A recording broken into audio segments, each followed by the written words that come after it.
सत सत नमन हो, नमन हो, नमन हो। किसी ने कहा है धर्म ध्वजा फहराने जो संकल्पित हुए सजग पहेली, ज्ञान ध्यान की बने सुनहरी दोपहरी। इस प्रकार से आज यहाँ पर धर्म ध्वजा फहराई गई। उस धर्म ध्वजा के फहर जाने का मतलब होता है सभी जगह धार्मिकता का फहर जाना। ध्वजा धार्मिक अनुष्ठान के शुभारंभ में ध्वजा फहराई जाती है और जो पहचान बनती है धर्म की, समाज की, समुदाय की, राष्ट्र की। इस प्रकार से वह ध्वजा आन मान मर्यादा का प्रतीक हुआ करती है। ध्वजा जिसमें संपूर्ण गौरव गरिमा निहित होती है। ध्वजा का फहर जाना अपने आप में विजय का संकेत माना जाता है। और मैंने पढ़ा कि जैन धर्म में पचरंगे ध्वज को प्रतीक रूप में माना गया है, जिसमें लाल, पीला, सफेद, हरा और गहरा नीला रंग होता है। और इनके अपने अपने रंगों का भी एक विज्ञान हुआ करता है। पचरंगी ध्वजा जैन धर्म की प्रतीक मानी गई है। और जब कभी कोई धार्मिक अनुष्ठान होते हैं, पंच कल्याण विधान आदि किए जाते हैं, तो केसरिया ध्वजा फहराई जाती है। केसरिया रंग त्याग का प्रतीक माना जाता है और उस त्याग के प्रतीक स्वरूप केसरिया ध्वज के माध्यम से हमारे परिणाम शुभ और विशुद्ध हुआ करते हैं। मैंने पढ़ा ध्वजा का महत्व बताने के लिए कि जब हनुमान जी को लंका जाना था और इतनी बड़ी लंका में सीता कहाँ है, कैसे पता चले, सीता जी कौन से स्थान पर हैं, इस बात का पता लगाने के लिए हनुमान जी ने ऊपर आकाश मार्ग से जब उस लंका में देखा तो एक भवन के ऊपर ध्वजा फहर रही थी। उन्होंने सोचा कि ये जरूर किसी धार्मिक व्यक्ति का घर हो सकता है और इस घर के व्यक्ति से ही सीता जी का पता चल सकता है। मैंने पढ़ा हनुमान जी उसी भवन की छत पर उतरे और वह भवन था न्यायनिष्ठ धर्मात्मा विभीषण का। तो इस प्रकार से ध्वजा पता बताती है, इसलिए उसका दूसरा नाम पताका भी कहा जाता है। और इसके बारे में मैंने पढ़ा कि ध्वजा अगर पूर्व दिशा की ओर जाती है तो सर्व कार्य के संपन्नता की प्रतीक हुआ करती है, सर्व कार्य की सिद्धि की प्रतीक हुआ करती है। और ध्वजा यदि उत्तर दिशा में जाती है तो आरोग्यता और ऐश्वर्य को प्रदान करने वाली होती है। पश्चिम दिशा, वायव्य दिशा और ईशान दिशा में अगर ध्वजा जाती है तो वह वर्षा के संकेत देती है। पर ग्रह, केतु ग्रह आदि की व्यवस्था सब शुभ हुआ करती है। और इसके अलावा अगर अन्य दिशा में हवा आदि के कारण ध्वजा जाती है तो फिर हमें शांति मंत्र आदि की आराधना करना चाहिए और अनुष्ठान पर्यंत तक हमें पूजा और दान आदि करते रहना चाहिए। मैंने देखा, बहुत गौर से देख रही थी, यहाँ तो हवा वगैरह का कोई सिस्टम ही नहीं है। इधर ध्वजा कौन सी दिशा में जाती है, इस बात को मैं बड़े गौर से देख रही थी और वह ध्वजा उत्तर दिशा की ओर गई।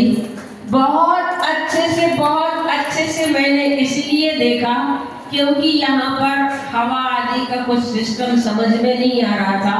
लग रहा था पता नहीं ध्वजा कौन सी दिशा में जाती है, पर वह ध्वजा उत्तर दिशा में गई, जो आरोग्यता और ऐश्वर्य को प्रदान करने का संकेत देती है।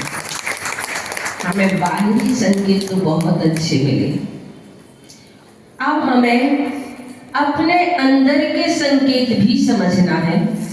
अंदर के संकेतों को भी हमें जानना है कि हमने कितने शुभ भावों से भर करके अनुष्ठान किया है, कितने परिणामों की विशुद्धि को लेकर के हमें यह सौभाग्य प्राप्त हुआ है। अच्छे कार्य के लिए बहुत बहुत पुण्य के सुमेरु खड़े करना पड़ती है। हमसे 2 साल पहले से ये विनय का परिवार और मौली परिवार बराबर कहते चले आ रहे हैं, माता जी हमें विधान कराना है, हमें विधान कराना है और आपके सानिध्य में कराना है। ऐसा कभी कभार ही हो पाता है, क्योंकि हमारे संघ की व्यवस्था हम लोगों के ऊपर नहीं होती है। हमारे संघ की व्यवस्था हमारे गुरु के अनुसार होती है, आचार्य के अनुसार होती है। मैंने सोचा इन लोगों को विधान भी कराना है और इस संघ की सानिध्य में कराना है, ऐसा कैसे योग बन सकता है? जरूरी थोड़ी है कि हमें आचार्य श्री सागर भेजे ही भेजे, तब फिर इनके परिणामों की पूर्ति कैसे हो पाएगी? उस बार बहुत भावनाएं भाई बहने का परिवार ने बार आकर के अंकुर कॉलोनी में कहा, लेकिन संयोग बनते हाथ से निकल गया। आचार्य श्री का एकदम से संकेत आया, सागर खाली कर दो, सागर खाली कर दो। गुरुमती माता जी, दृढ़मती माता जी भाग्योदय में थी, उन्हें जल्दी से जाना पड़ा। हम लोग अंकुर कॉलोनी में थे, हमें भी पता नहीं था कि हमें अभी जाना है और हमें भी उस समय जल्दी से जाना पड़ा। और इस प्रकार से फिर लोगों ने भावना भाई जब सागर में चातुर्मास हुआ तो मुझे लगा पता नहीं अब कब फिर जल्दी से संकेत आ जाएगा कि तुम्हें उधर जाना है। लेकिन इनकी पुण्य की इतनी प्रगाढ़ता थी कि अभी आचार्य श्री का संकेत हमें मिला नहीं है और हमने मांगा भी इसीलिए नहीं था क्योंकि कुछ अस्वस्थता के कारण से सागर में अभी रहना पड़ रहा था। इसीलिए आप लोगों को यह सौभाग्य प्राप्त हुआ है। बहुत दुर्लभ होते हैं कि पूरे परिवार के साथ मिलकर, आज पूरा परिवार इनका देखने के लिए मिल रहा है कि ये सब लोग मिलकर यहाँ परमात्मा की आराधना करेंगे। और वास्तव में इसके लिए बहुत पुण्य की जरूरत होती है।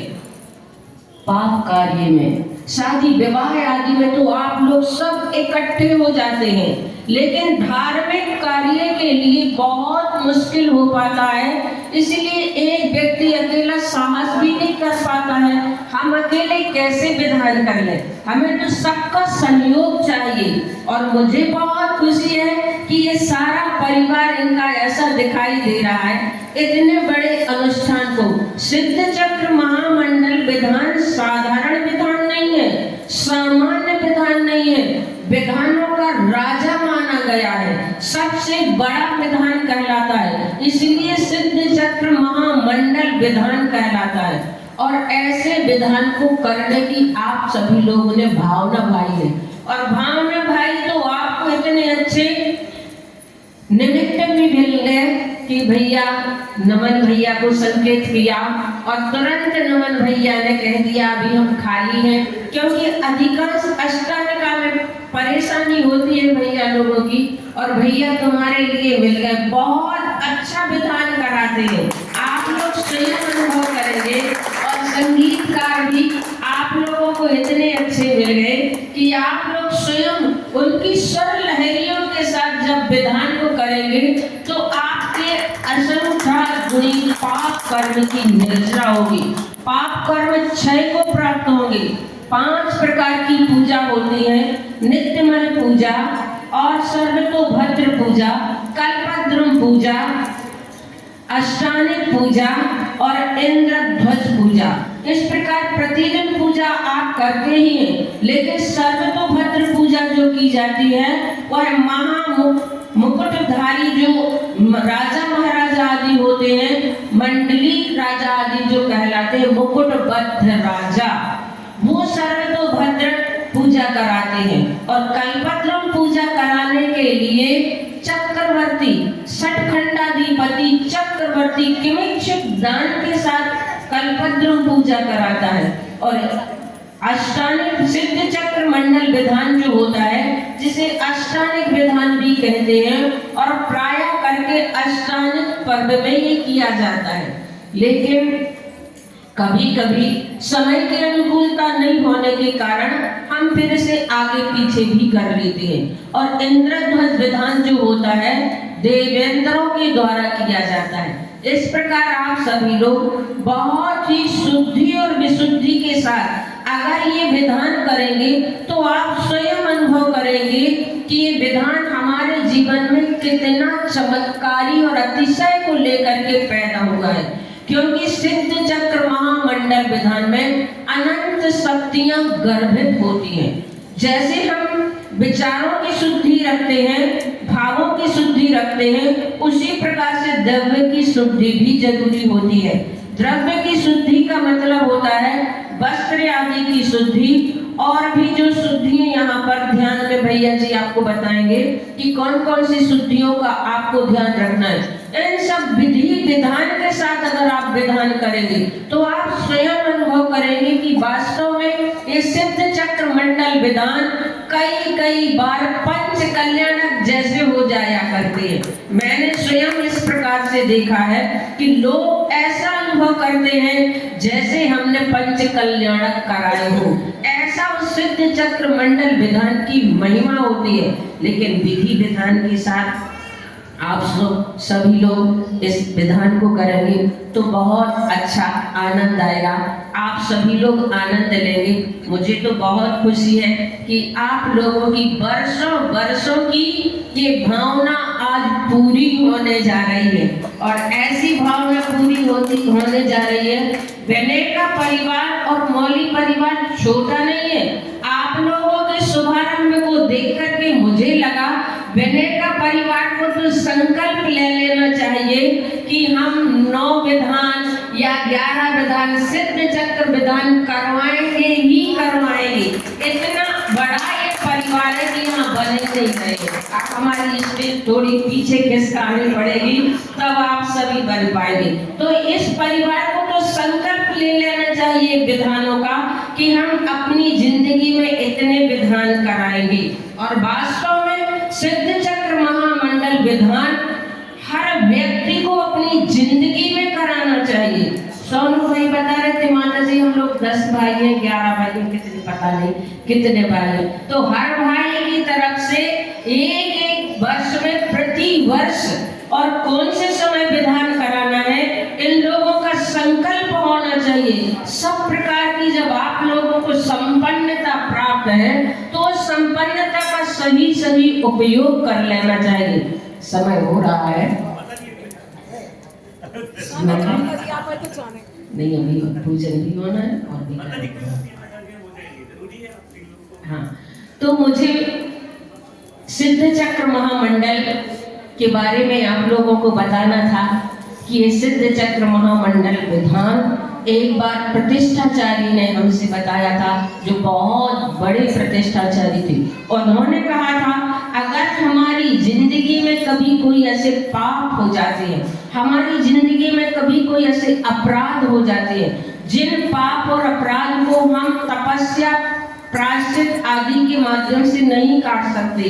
आप सब ग्रस्त हैं और ग्रस्त होने के नाते आपके जीवन में इतनी तपस्या नहीं होती, इतने प्रायश्चित नहीं होते हैं, इतनी साधनाएं नहीं होती है। तो उन पाप कर्म को दूर करने के लिए और क्या कारण होता है? तो उसमें उन्होंने बताया था उन्हें अपनी जिंदगी में एक सिद्ध चक्र महामंडल विधान जरूर कर लेना चाहिए, जिस विधान के माध्यम से हमारे कर्म क्षय को प्राप्त होते हैं। मैंने अभी इस विधान में पढ़ा कि इस विधान के माध्यम से वह जीव 8 कर्म जो होते हैं, ज्ञान वर्णादि 8 कर्म, और जो राग द्वेष आदि भाव कर्म होते हैं, शरीर आदि 9 कर्म होते हैं, उन 3 प्रकार के कर्मों को काटकर सिद्धत्व को भी प्राप्त कर लेता है। तो इस प्रकार से आप सभी बहुत ही भावों की विशुद्धि के साथ इस विधान में पूरी की पूरी आप सभी लोग द्रव्य तो इतने अच्छे से चढ़ा ही रहे हैं। भाई लोगों के बहुत अच्छे प्रणाम। माता जी, किसी भी प्रकार से हमें समझौता नहीं करना है किसी भी चीज में, हर चीज अच्छे से अच्छी होनी चाहिए। जब आपने इस प्रकार से द्रव्य का भाव बनाया है तो भावों में भी इतना ही अच्छा परिणाम होना चाहिए। अच्छे से अच्छे परिणाम, शुभ परिणाम, सभी के प्रति हमारा वात्सल्य भाव, सभी के प्रति हमारा प्रेम का परिणाम, सभी के प्रति हमारा स्नेह का परिणाम हो, तो वास्तव में भावों की शुद्धि से हमारा ये विधान अपने आप में अतिशयकारी और महिमाकारी होगा। इतना ही कह करके मैं अपनी वाणी को विराम देती हूँ। बोले महावीर भगवान की